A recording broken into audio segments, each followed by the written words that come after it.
a one-party system.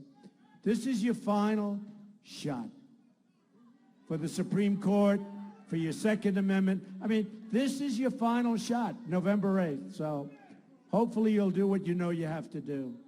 Get out of bed and vote. No matter how you're feeling. No matter how you're feeling. It is indeed time to drain the swamp in Washington, D.C.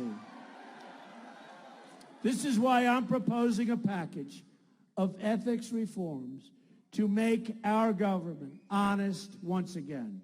First, I'm going to institute a 5-year ban on all executive branch officials lobbying the government after they leave government service, right? Second, I'm going to ask Congress to institute its own 5-year ban on lobbying by former members of Congress and their staffs. That's a simple one. And they know this should be done, but they're not going to do it, but they'll do it if I get in. I'm going to, number 3, expand the definition of lobbyists so that we close all the loopholes that former government officials used by labeling themselves as consultants and advisors when we all know that really what they are is lobbyists, right? Make a lot of money. There'll be a lot of pushback on that one, but I'm going to get it through. I really believe it.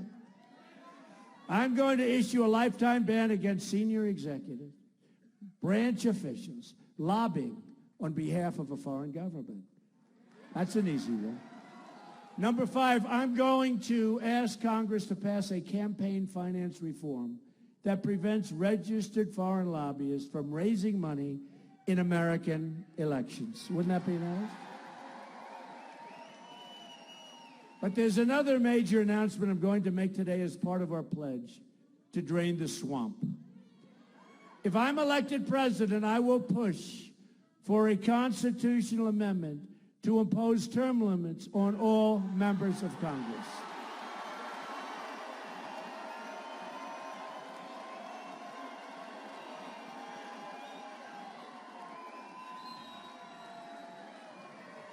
Right?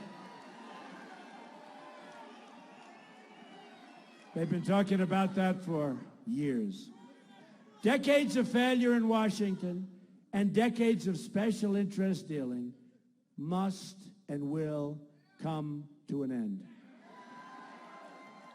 And remember, by the time this ends, I will have spent over $100 million on my campaign. Hillary spent nothing. She gets all her money from the special interests and donors. And my interest is you. My interest is you. We have to break the cycle of corruption, and we have to give new voices to change. And we have to. Do we have a choice? So that we can have a government that works again and can function properly, which our government doesn't right now, including giving Iran $1.7 billion in cash. And remember the deportation of 800 people, turned out to be 800 people, then went up to 1,800 people. And they were going to be deported for good reason. You know, if our country deports somebody, they got to be pretty out there. Well, they pressed the wrong button and